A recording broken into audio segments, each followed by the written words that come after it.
that thing. Oh, hey, there you go. Check it out. YouTube, if you're with us, I hope you're getting this. So this idea of the nuclear family, this mom, dad, 2 kids, our house in the suburbs, that's so new. It used to be the multi-generational. You'd have mom and dad and maybe a grandparent or grandma and grandpa living together, or an aunt and uncle lived upstairs, or, every families were together more. Or a young couple would get married and they'd stay, kind of launch from that part. Right. And I don't know that the nuclear families made us healthier. I think you could probably look at the argument making that was made us unhealthier. But now even what it is, a mom and a dad isn't taken for granted. There's a story we're talking about with a Ukrainian clinic that's making 3-parent children.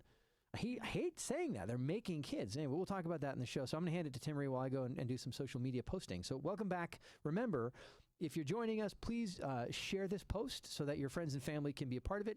And again, if you're catching this and you're wondering, hey, where do I find trending? I really want to listen to the show, but I don't have time. Check out the podcast. You're on iTunes, and you can be part of it there too.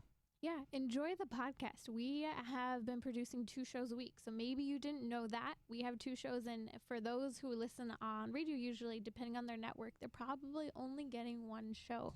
And so we want to make sure that the word is spread and that you guys have what you want. Also, a lot of you guys will send over comments, questions, and especially articles that you want to hear our take on. So shoot them over to Chris or I. You can find Chris at Chris Mueller Tweets, or you can find me at Timmery. Love the Instagram too. Lots of hopping on there and interacting. So we're posting on all of our social media pages, which Chris has. The Chris Mueller, Catholic speaker. He's not the hockey player or the photographer. He loves everything except us. Except us. And you can find me at Timmery on all the social media platforms. I was recently looking, there's a piece that I had written for Endowed, talking about having conversations with people who disagree with us, especially on women's issues. I remember when the Women's March took place for the first time last year, a lot of women reached out saying, man, I know that our stance is pro-woman, but I don't know how to articulate it. And so I wrote a piece over at Endow, if you guys want to check it out. And I think it helps us in getting over a lot of the hurdles that are really ourselves getting in the way of having good conversations.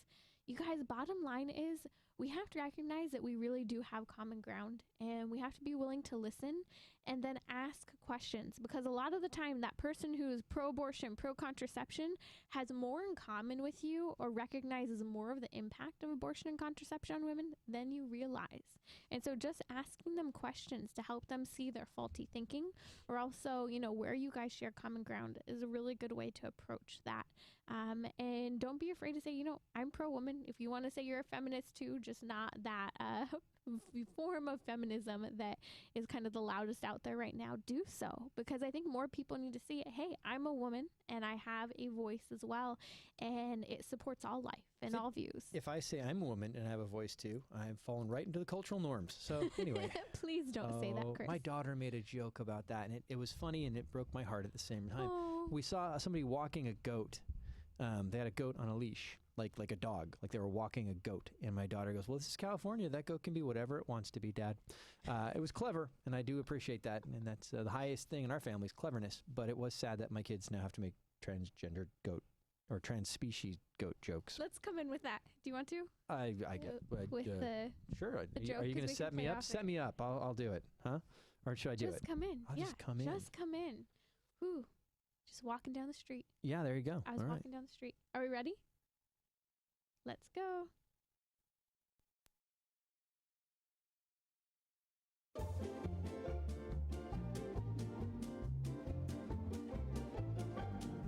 You're listening to Trending with Chris and Timmery.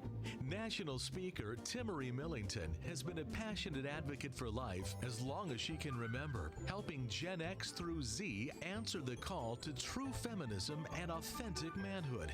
Chris Mueller is a national speaker, author, father of 6, and is currently making a Catholic TV show for families as he travels speaking to over 10,000 people each year.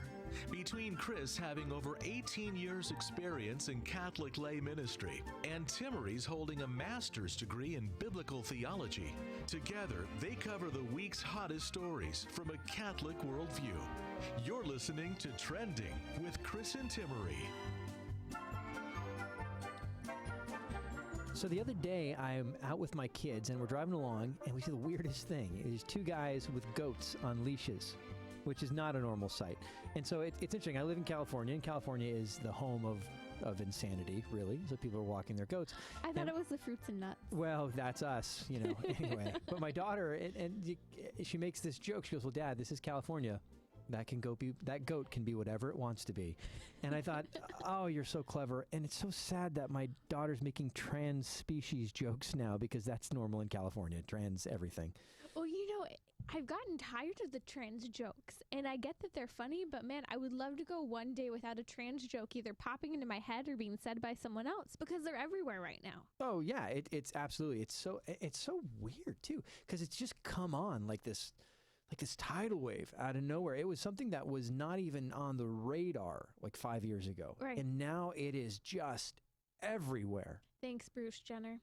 Yeah, I guess so. Oh, but he's still attracted to women, just to be clear. He's still attracted to women, very attracted to women. It's like that couple that gave birth, and as a man gives birth to child and with his partner, and I'm like, but it's a woman. It was a woman who gave birth. And it is a woman. It's a woman who gave birth because she was married to a man, and they had normal, conjugal relations. And they conceived a child, and yet the news is talking about it, saying a man gave birth. And you're like, there was nothing that was a man about the giving of the birth. My brain wants to explode. The one that was killing me was at the mall. Every time I go, I don't even like shopping. If you know me, I hate shopping. I just do not enjoy it. I get in, get out. I like to peruse. Oh man, I'm not a fan, but there's this. So when I go, I'm like on a mission. I'm heading in, and I'm going into the mall. And for 2 years, there was this store that had men's clothes, but had a mannequin with a pregnant woman's body with a man shirt over the top of it. And for years, it's like they're just sitting there trying to make a point that, well, men can get pregnant too, except for that's not possible. And you're just super pro gender ideology. And it's an ideology. It's not truth. And it would just make me so mad every time I saw this girl dressed up as a boy, but trying to pretend like it's men's clothes. I've seen a pregnant lady wearing a man's shirt, because towards the end of pregnancy, my wife was so frustrated not being able to find anything. She just grabs one of my T-shirts, and she would wear it for like half an hour and be like, I hate this. And then she'd try to find something of her own again. But yeah, I mean, maybe that's what was going on with that mannequin. It was just done. It was ready to give birth. It's going to wear whatever she can put on. It was like, I am actually a woman. I will admit it now. You can see. Yep. One of the things that stands out when you're saying that, so here are these two men walking down the street with a goat. Well, one of the things that you're seeing very common here, or not here, because we're in Orange County right now broadcasting, but where I live in San Diego, I've had a number of friends who have shared with me when they are in the maternity ward, they've given birth to their kids, and they're going to visit the baby, maybe the baby has some health issues, that as here are all the preemies with health issues, and you're looking through the glass at them, there are all these French homosexual couples standing looking in at the babies. And what they came to realize that San Diego is a hub for surrogacy, and a lot of people coming from overseas, especially France, to adopt children here in San Diego. Wow, I had no idea. Yeah, and so I had a number of friends who have been in the preemie maternity ward working through the struggles, and what's interesting is that it's very common for children who are conceived, if you want to call it that, but created in a petri dish essentially via IVF and then inserted into a surrogate woman, that these babies often have premature issues. They end up being born premature quite often, and so you'll see a lot of those couples hanging out there in the San Diego hospitals. Wow, that would be such a weird.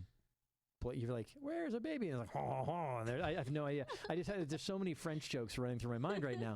But that's really weird. Yeah, it's interesting. We've hit this whole new point where people would like to call it the new normal, but the reality is it's not normal. These are still extreme and rare circumstances. I think here in California we see it a little more often, but media would like us to perceive that this is the new normal. Right, and it's wonderful, right? That's the media's take. It's new normal. It's wonderful. Isn't this progressive? And it's like this, oh, well, they have this love and now they deserve to have a child, right? And I just kind of go like, well, gosh, like we've changed children now to like a gift from God to it's mine. right? Everybody deserves to have a child. It's your right to have a child if you want one, whether you're married or not married, whether you're two men who could not possibly conceive a child or two women who could not possibly conceive a child. You have a right to a child. And what does that say about the value of that life, right? That it's an accessory at that point. It's just something to complete your little package, your little picture. And having kids, there's much more to children than, we just want one. You're not buying a chihuahua. The question is, are children a commodity to be sought after? Does in vitro fertilization impact women? Does it harm their bodies? And, what's the important attitude that we have to have about family before we get to the point where no one has a family anymore? To be quite frank, I mean, we see in China, Japan, different places where the elderly are dying off with no one to even realize that they're dead. And so there's a whole new business where people are coming in to clean up after a person's deceased and been deceased for a number of days and weeks, sometimes within their home. Oh man, I once showed a condo where someone had passed in it and had apparently been there for a while. Oh. We weren't in that condo long. It was not. Did it smell? Yeah. Oh gosh. It was not good. Yeah. My clients did not buy that. I would presume not. There you go. They cut a big piece of carpet out. It was gross. Anyway, sorry. There's something creepy though sometimes. I don't want that to be normal. I'll put it that way. Yeah. I don't want that to be the normal thing. Yeah. Now. You don't want to have to sell stinky apartments and homes. I just don't want people dying in their homes and not being found for days. Yeah. No, that should not be normal. The older people should have family in their lives. They should have kids or grandkids or nephews or nieces or people who love them. We shouldn't have this disposable elderly. Right. I mean, this is the harm that happens. It's hard even seen within my own family. We talked about this starting with, same-sex couples here in Southern California coming to the hospital as well. I have family members who, much older, didn't have children, and who are sicker now and had lived a same-sex lifestyle for a long period of time. Well, they're the ones where the family's kind of trying to figure out how to take care of them, right? And, there's this responsibility to love and care for them, but also, we also have our own parents and our own other sick and ailing, stroked family members. And, it makes it challenging, and it breaks my heart personally to see family members I love dearly who are now having to go and be placed in that retirement home, and we're trying to figure out how to see them. Yeah, it's as a father of 6 children, there's a certain peace that I know I'm never going to be alone because I've got 6 kids who hopefully will then have children, right? Does that make sense? Right. And so I look at my family. I'm one of 7, and my siblings have all had children, and we get together for family gatherings. There's always someone, and if there's an emergency, in our local area, there's always someone who can get there because we're a mighty nation unto ourselves. You know what I mean? Like there's just so many of us, and I love that. Well, so then here's the argument. We're going to be talking a lot about in vitro fertilization today, but then there are a lot of people who cannot have children, who would love to have children. Maybe you are sitting there listening right now, friends, and you are struggling with an infertility crisis right now, and you would love to have a baby, but the church says no to in vitro fertilization. We're going to be talking a little bit about why, the impact on the woman and the children. But here we are talking about families and this multi-generation of families, but it's a legitimate issue in today's day and world that whether from having delayed childbearing, infertile reasons for no other really understanding, we can't figure out why that is, or maybe it's years of hormonal contraception use. I don't know. There are people who aren't going to have that option of children now. And so where do we answer that question? Right. Do you then have a right to a child? And the church often talks about, one of the primary goods of marriage, one of the ends of marriage is having children, right? Getting your spouse to heaven and having children, the procreation, education of those children. And the Catechism talks about how if you cannot have children, you could adopt, or you're called to rigorous service towards others. And it actually talks about, really intense service towards people. It's not like, I'm just going to enjoy being an accountant. No, you're called to serve. Yeah. Do we want to get into IVF right now? I mean, I feel like we've danced around it, but there are people listening right now, and I've talked to people. There was a guy at the gym I talked to a while back, and he was telling me about how excited they were. They were finally going to have this in vitro fertilization. They're doing it again. They have so many chances. I think there's a lot of Catholics out there who just don't have any clue why the church doesn't say it's okay, right? Or what's the problem? Right. Well, we can start with the very first thing with in vitro fertilization. In vitro fertilization, when they go about it, and this is the first piece I think that helps us begin to walk down this, and it's not the only thing. When people end up having, let's say they can't get pregnant, right? They then use sperm and an egg in a petri dish to create a new human person, an embryo, a baby in the earliest stages of life. They then have, what happens is not just one embryo, but they have 1, 2, 3, 4, 10. This is how we got Octomom, right? Right. They then have a number of fertilized eggs, new distinct human life. Well, they have an option. They could freeze some of those eggs, or they could implant those eggs. Well, not eggs, embryos, right? Fertilized new human life. They could implant them. Well, let's say they go, well, let's implant 3, because it doesn't make sense to just implant 1, because we'd have to go through the process again. Well, what happens is some of those babies might die off because they're weaker, they're not as strong. It's sort of a storming the beach at Normandy mindset. Yes. Right? They're going to just put a bunch in there. We'll see who makes it. Exactly. So let's say 3 are implanted, 1 baby dies, 2 live. Well, then they have, oh, you're pregnant with twins. Well, what happens is that person only wanted a little boy, so they abort the other baby. Right. You sex selective abortion. We're going to come back with more of this on in vitro fertilization to really help you understand why the church says no to IVF. We'll be right back. Check us out on Twitter in the meantime, and we will talk to you on the other side.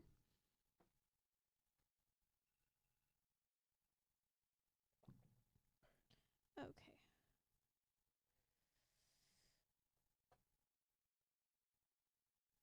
Trying to get my legs tucked up underneath me like some kind of an insect over here, because there's not a lot of room on this desk, and we're trying to talk to each other, but it's like there's not a lot of space here. So anyway, end up. This is better than it was when we had the phone right here. We're like a dancing. I'm like some kind of yogi over here with my legs tucked up, though. Yeah. Let's go ahead and come on in. This is an 11-minute segment. Change the timer. You're listening to Trending with Chris and Timmery, where morality and culture meet, offering an eternal perspective on today's hottest topics.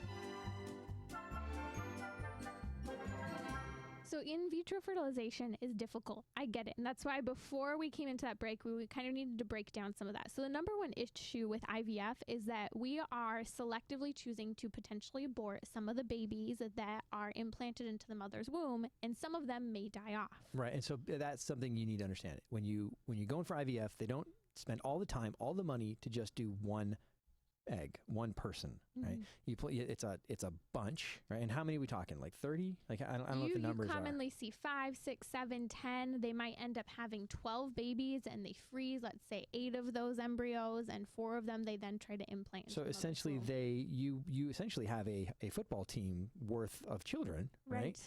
And then they implant a number of them and freeze some, and then it's just to see who takes. Right. And I mean, I have to say, some of you may be listening, you're like, that's incredible that can even be done. It is fascinating. It's incredible. It is one of those moments where you say, wow, science has really achieved a lot. However, just because you can do something doesn't mean you should. Well, and then you look at your football team, right? Your family is there, and you have all of these children who are children now. These are fertilized eggs. These are people. These are babies in the very, very earliest stages of development. Well, think what we know, just real quick. What do we know about those babies? They have their own DNA. They've got their own genes. Oh, yeah. We know their hair color, characteristics about the person, the skin color. We know a lot just looking at the chromosomes and the DNA present. Right. And so you have the implanted embryos, which you may end up with 8 viable, pregnancies, essentially, or you have the frozen embryos. Well, they're all human beings. They're all precious. They're all created in the image and likeness of God. What happens? And unfortunately, oftentimes you will see selective abortion. Selective abortion, not only selective abortion, but we're getting to the point where people are intentionally trying to create human life. Well, I really want that blonde baby with blue eyes.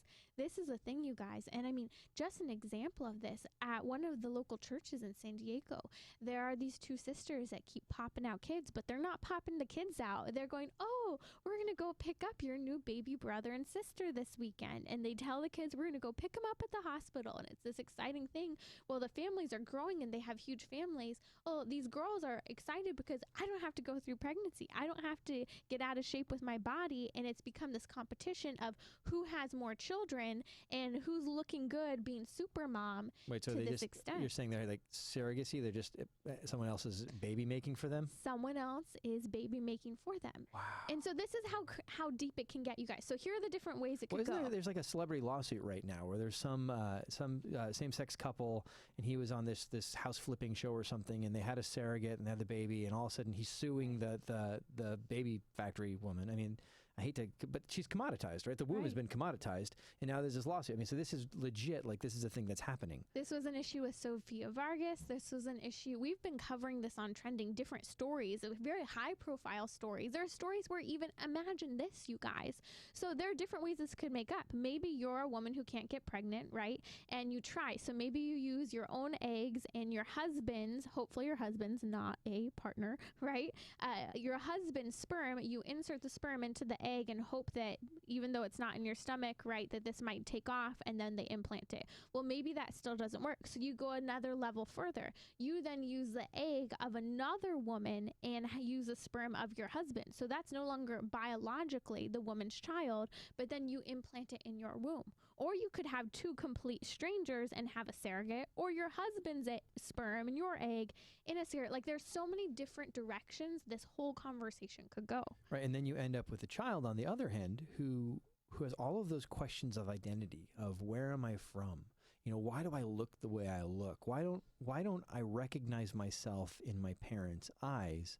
And those are real human questions, right? In the case of adoption, you say, well, because this whatever circumstance happened, that we got you, and you're the most precious gift we've ever received, right?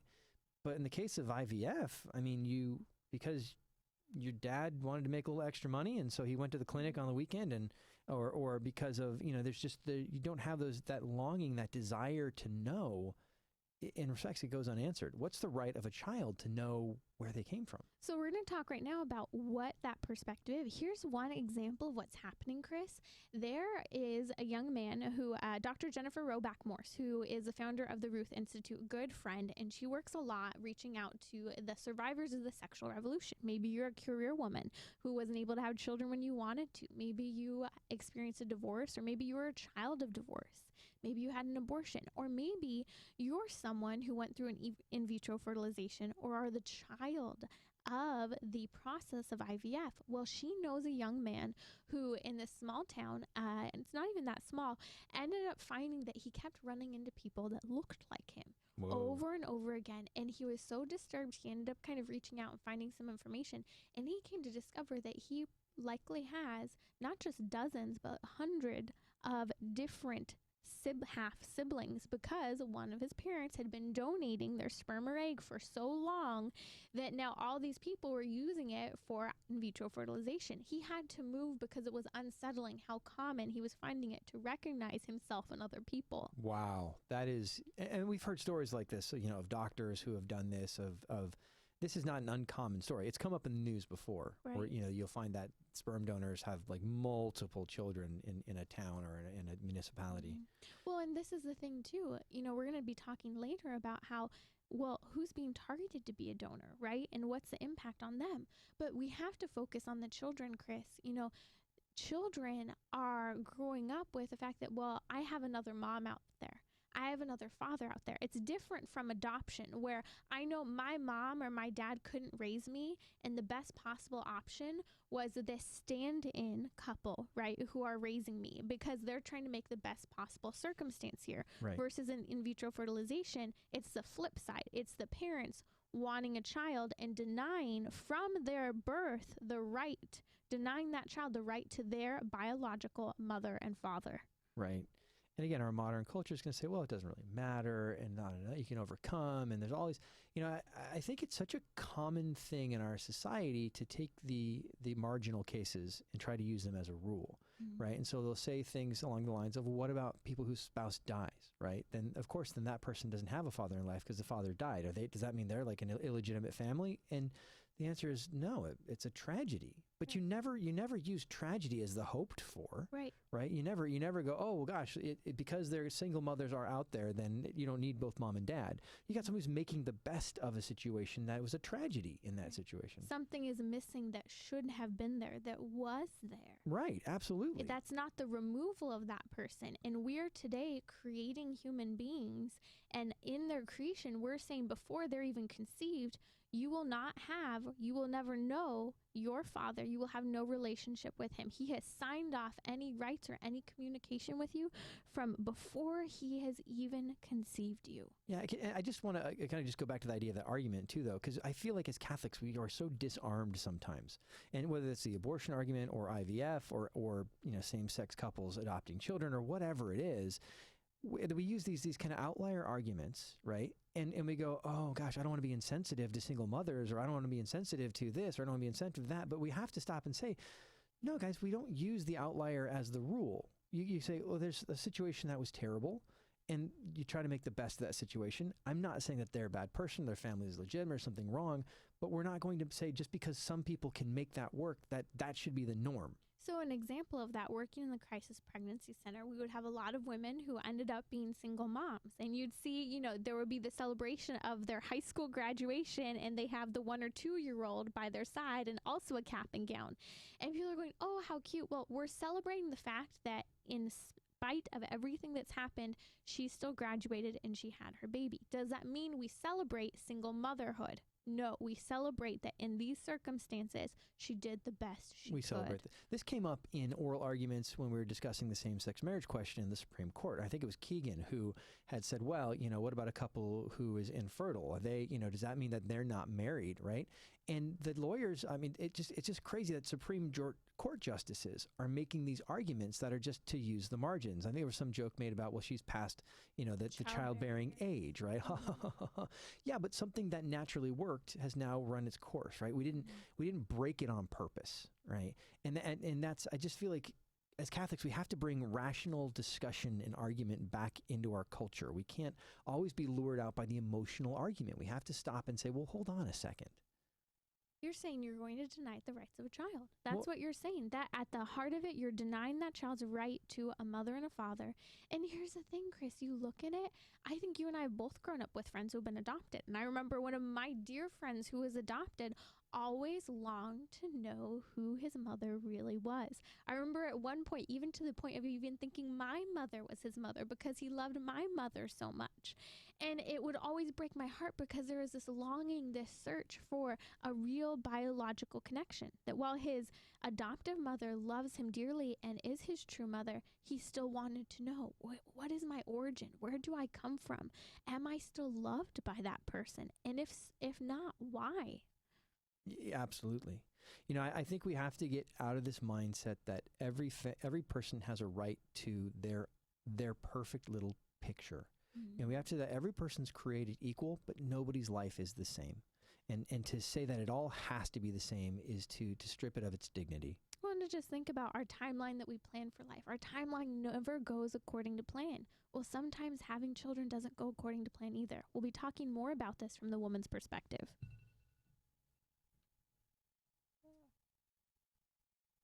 12-minute segment. We are on it this week. Yeah, I know.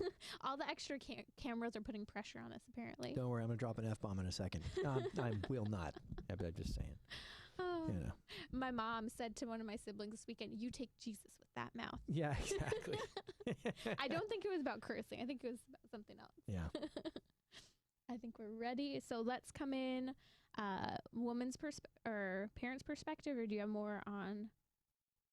Oh, no. You can jump wherever you go. I'll go with you. Okay. We didn't talk about 3-parent babies. We still haven't talked about 3-parent babies. How do you want to hit that at the end? I feel like that'll be a good, this Sure. is where we have gone. Sure. You're listening to Trending with Chris and Timmery.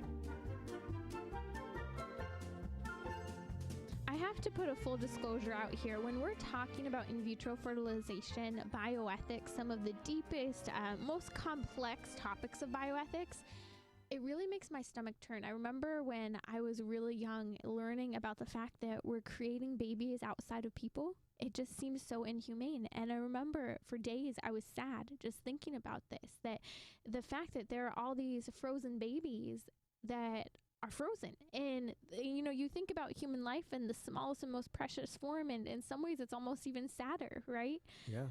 And so the thing is that we talk about this, and we've been talking, if those of you who are just joining us, I'm going to really recommend that you go back and listen to this episode where we're breaking down the IVF argument. And we're just talking about it from the right thoughts of the child, the perspective of the child, and impact. But what about the perspective of the woman? What's happening is we are already living in a period of time when there's a huge number of people who are experiencing infertility. Or maybe, you know, whether that's been a cause of a lifestyle that they've been living, or uncaused, right? Unexpected, surprise. The reality is that IVF at the end of the day is having its own impact on women, the actual process of it. Yeah, absolutely. There's such a heartache with infertility. Mm-hmm. And I think that has to be acknowledged. It's a hard thing. It's funny. I was just reflecting on the scriptures and the story of John the Baptist and Zechariah, and there's such a heartache of infertility. And I think we have to understand and get that when people are dealing with that, they want answers, they want solutions, and we're living in a technological society where we think everything can and should be fixed. And you know, IVF seems like it'd be such a great answer to that. Mm-hmm. But what we forget is the cost of it. You know, there was a piece a few years ago when I was doing the show with my old co-host.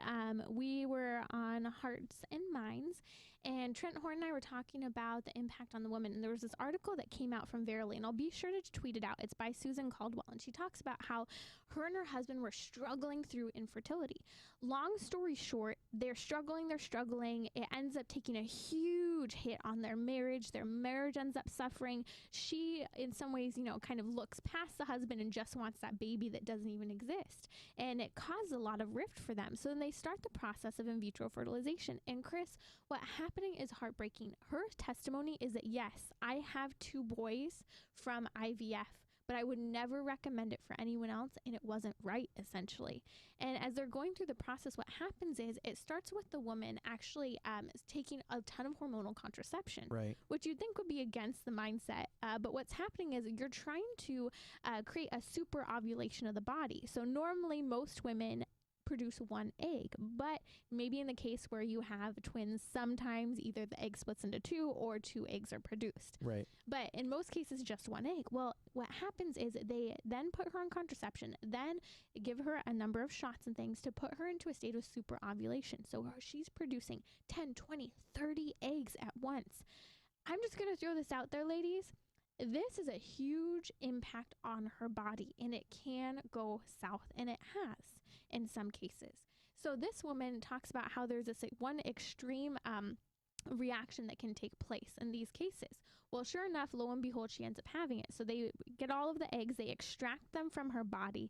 It's a very, very wearing and tearing on her body. They then have the husband, to be very clear, masturbate in order to produce the sperm to then inject inside a petri dish, you guys. We are creating life outside of the beautiful self-giving act of human sexuality, the marital act, and we're reducing it to a lab. And what's happening, Chris, is even this woman and her husband look at each other during the process of extracting the eggs, and they're just looking at each other going, this isn't right. This isn't what it should be. Yeah, right. Well, again, if this isn't, there's nothing natural about this. Yeah. There's nothing romantic about this. There's nothing bonding about this. Mm-hmm. This is purely a pursuit of an end. Yeah. Right? And that's not, you weren't created for that. I wasn't created for that. You know, we were made for love. We were made to image God, right? Mm-hmm. And the marital act is an imaging of the Trinity, right? And when we produce life, and you're taking that, and in a sense, it's almost as if you're undoing that image of the Trinity. You're separating the 3 persons. Mm-hmm. It's contrary. And the reality of the human being is we're not just physical, we're spiritual. When you do these acts that are so intimately linked to your spiritual reality, to your soul, there's a wounding. I mean, and really ultimately that's what sin is, right? It's a wounding. And to think that you can just do that, you can take what God has made sacred, you can strip it down and put it in a laboratory. You can take the unifying act and completely ununify it, and it's going to have no effect on you. Well, I think it's foolish. Well, and we're seeing that there are repercussions. When we step away from the marital act and the goodness and the beauty and the self-giving and the pleasure, all of the elements of it, and you take procreation, you take a marriage, you take all of that away, Well, what do we have? Hormonal contraception, the fail-safe, abortion. We have men and women suffering the effects of post-abortion syndrome. We have mothers and fathers who will never know their children. Well, in this case, we're seeing also that there's not only a psychological, emotional impact, but a physical impact. In some 30 cases, women will experience ovarian hyperstimulation. And so what happened is this woman ends up experiencing ovarian hyperstimulation. She was so sick. It got to the point where her desire that went past her husband for a child now turns into, I just desire to live. She ends up so sick. They end up freezing a number of the embryos that they create, and they implant 3 embryos into her womb. Well, 2 of those babies end up coming to live, and they are her beautiful twins that she loves. One of those babies dies, and it's a heartbreaking story because what happens because of her sickness, basically the cyst around the embryo, around the baby, begins to bleed, and that impacts the health of the baby, and which is why one of those babies died. Yeah, well, one of the babies who'd been implanted died. The rest died, somewhere in a laboratory. Right? Or they're still frozen. And yeah, it's, again, I understand this desire and this idea that we can just fix everything, right? No one ever has to deal with hardship or getting old or infertility or all these things because we have the technology. But none of that comes without cost, right? There's none of these things that are free. There's none of these things that, that don't have some sort of emotional attachment to it. And IVF is absolutely one of those things. And, it's funny, I haven't seen statistics on it. I wonder, though, what are the statistics for marriage stability when people have gone through these processes? Because there is something very dehumanizing about, we just want the baby, and I know for women, there's just this intense pressure when you're dealing with infertility. Like every time a woman's cycle happens, it's that heartbreak, it's that letdown. It's this thing where you've now made the focus of your marriage having a baby.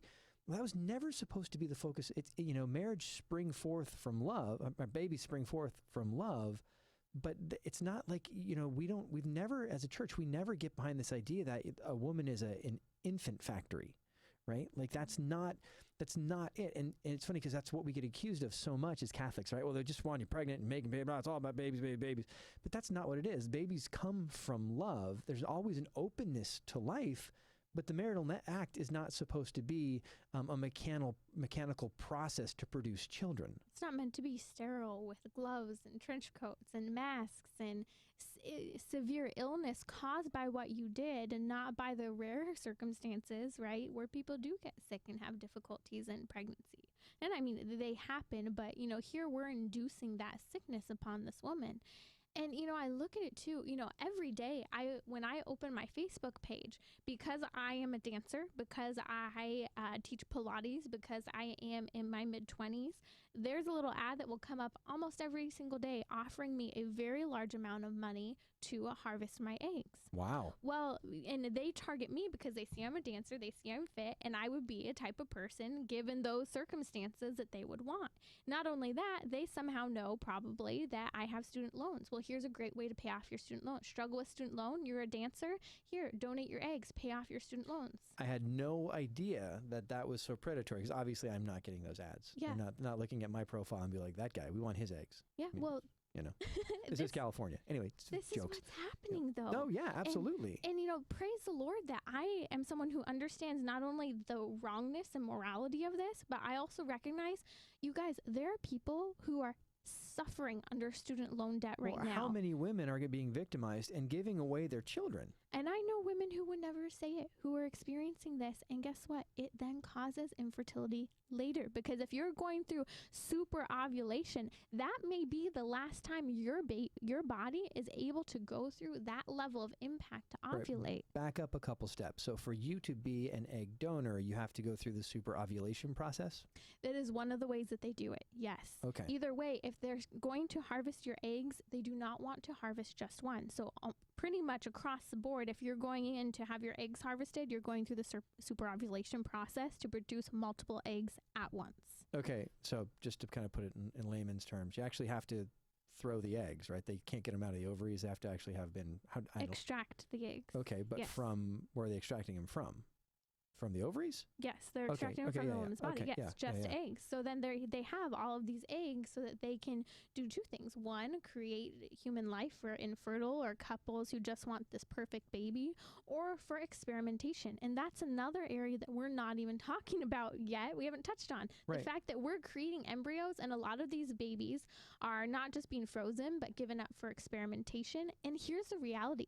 There have been 0 cases where embryonic stem cell research, whether from aborted children or from in vitro fertilization, creating these embryos, have created any cure for Parkinson's, hasn't created a cure for Alzheimer's. None of it, you guys. Right. And we've seen so many successes with adult stem cells. Yes. And like 0 with embryonic stem cells. And yet there's this tremendous push to continue to sacrifice our babies at this altar. And just to be clear, because I was talking to someone just the other day about this, the umbilical cord is technically adult stem cells. That's from a human person grown adult, right? That in connected to the baby. That is not embryonic stem cell research. So when people try to say that there's success, that's from adult stem cells technically, not embryonic. We're going to be talking more about IVF here on Trending.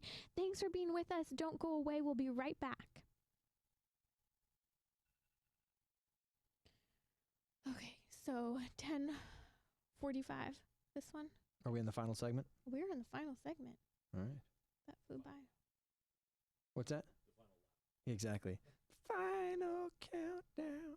And I've been waking my kid up to Eye of the Tiger every day because he's got camps this summer for water polo. So it's been fun. I'm a terrible father. I'm a wonderful father, but I really enjoy torturing them with music in the morning. What's the worst waking up technique?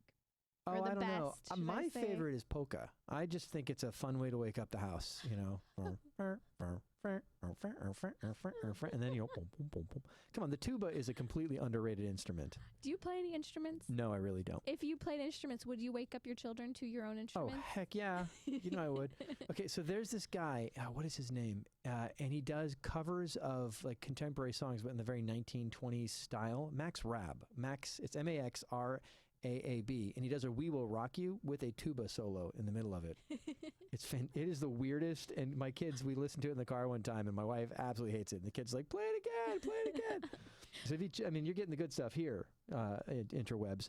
Max Raab, check him out. It's so ridiculous. Worst way to be woken up is someone grabbing your foot and shaking it. It's awful. Oh, I do that. I'll tickle their feet. You're Yes. cruel. You got to get them out of bed. And I'd rather do that and they're kind of, it's obnoxious, but it's at least being nice, right? So, but yeah, this is where I go back to, we talked about this actually in an upcoming episode. The alarm doesn't get you out of bed. You get you out of bed. So you get your children out of Well, bed. I'm trying to teach them that. If you don't, Chris will tickle your feet, kiddos. That's exactly right. You'll hear the tuba. You'll hear the tuba. Oh, gosh. Okay, so let's come in. Let's come in with the 3-parent babies. Sure. Okay, do you want to bring it in? Sure. Go for it.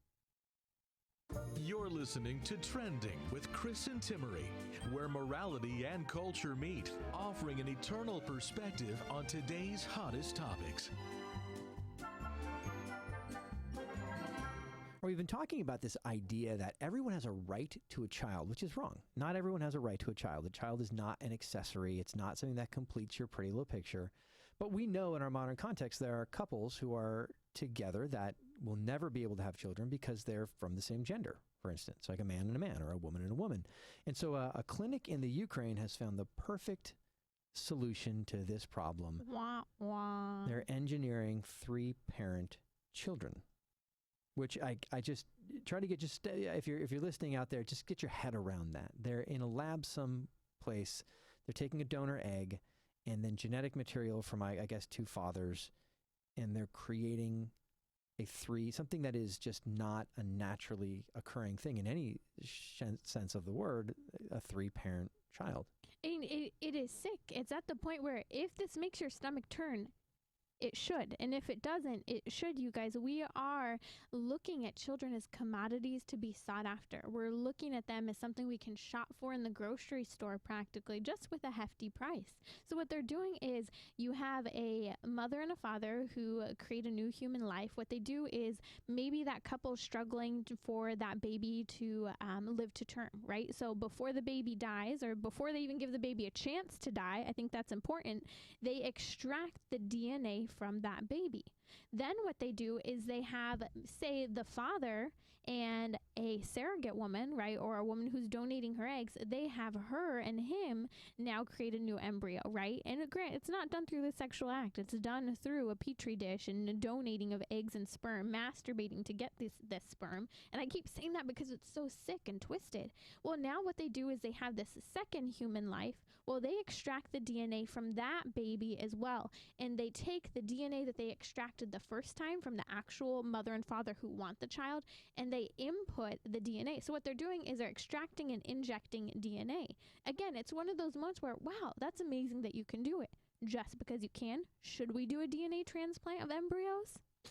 There's so many questions that are not answered here. You know, what are the long-term effects? You know, what's the effect on the biology long-term? We don't really know. I mean, we're just kind of playing here. There are thing again. I think John Paul II in the gift of theology of the body, you know, such a tremendous gift of the church, really truly exploring that idea of created in the image and likeness of God, and chasing out what are the implications of that, right?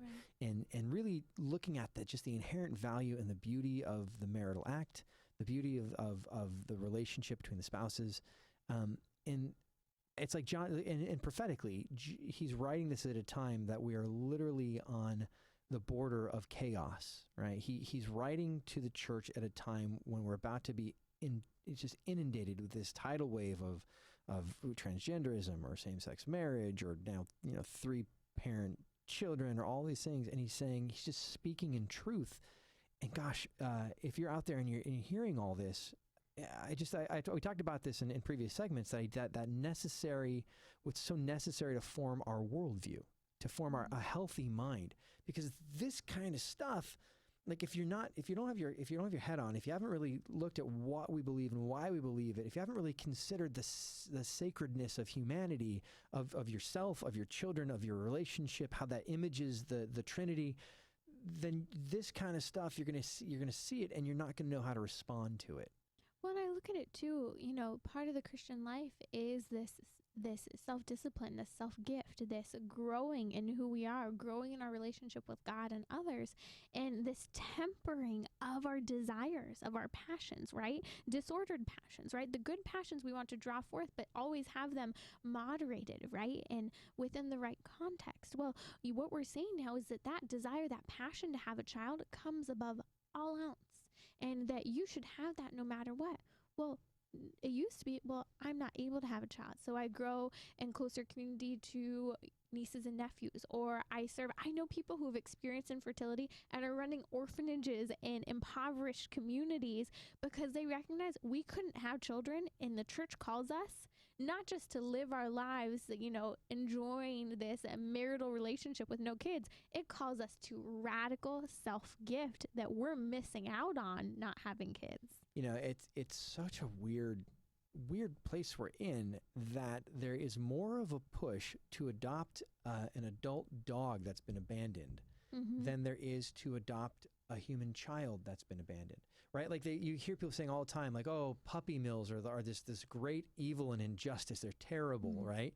And yet we're doing people mills, right? We're literally doing people mills, rather than looking like a couple of maybe infertility saying, gosh, there's a child out there. Maybe God has put us in this position because we can be mercy to a child who doesn't have a family, right? Rather than going to a clinic and saying, hey, can you make us this 3-parent thing, and it's a child, like, but like, why not just say, you know what, I desperately longed for a child of my womb. It wasn't possible, but I know that maybe God's putting me in a position where I can be mercy to a child who needs that. Maybe we're not going to get a baby, but maybe there's a tween or an adolescent who just needs someone to love them, and God gave us the ability to do that, where another couple with 6 kids doesn't have that opportunity. I hope that you guys are really hearing what we're saying here, because, man, Chris, I look at this conversation and I have to tell you, when we've covered in vitro fertilization on the show before, I have to tell you, I have lost friendships over it. I have had people not talk to me because for some reason, when it comes to having children, people think that whether it's themselves or others, people have an absolute right to a child. And I have to tell you guys, we need to wake up. I am begging you that Chris and I want you to have children. We want you to have a family. But that doesn't mean that any means justifies that end. Only good means, going about it properly. You know, there's this attitude that we've gotten away from what is proper and right and ordered. We need to come back to that, because guess what, Chris? At the end of the day, this whole conversation is a conversation about justifying eugenics. Well, yeah. You know, I it's funny with all the talk of diversity in our culture, right? We have to understand that there is a strength in diversity. To each are given, you know, gifts, you know, but Right. not always given the same gifts.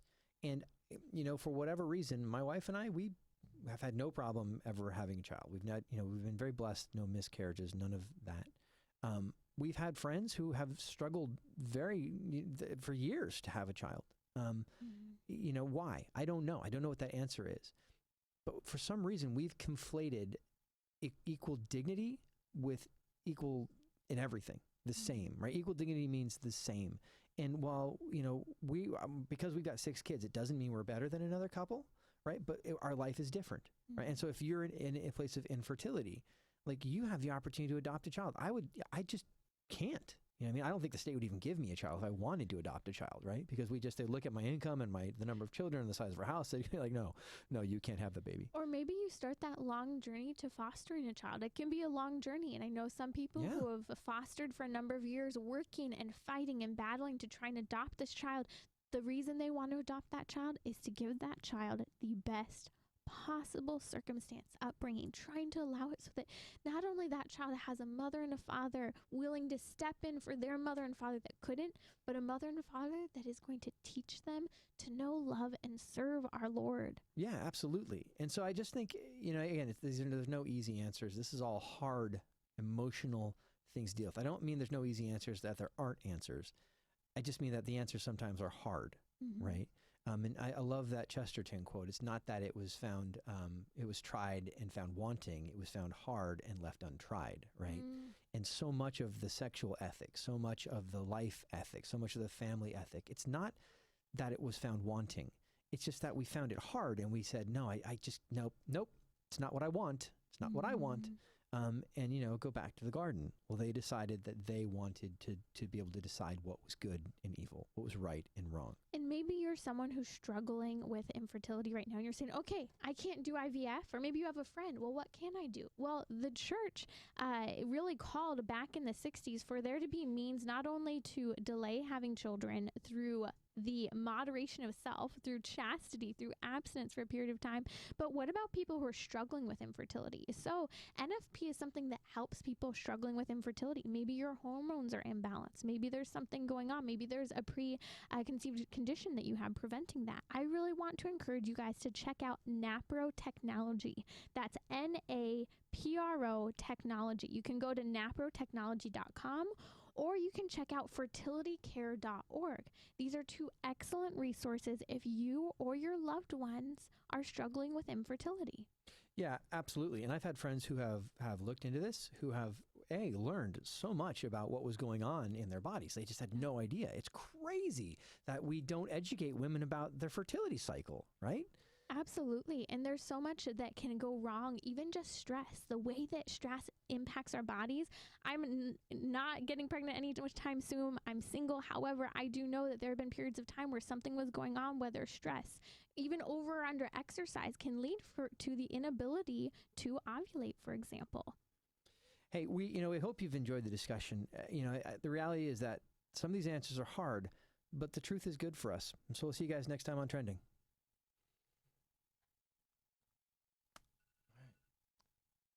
Well, it has been grand again. Facebook, YouTube, Instagram. Did you see that? She gave me there's 3 seconds on the clock. She's like, I'm gonna close it. Sorry, land the plane. It's kind of a harsh landing there. We're just coming in. Hold on. My you know how goodness. often you paused 8 seconds before? Well, there you go. All right. It's hard ending the show. We will see you guys next week. By the way, Chris is going to be traveling a lot next week, so That's make sure you join us next week because he won't be in studio for a little while. That's true. At least live. We have a couple videos for you. Yay. All right. Take care. See you guys. Bye. Bye.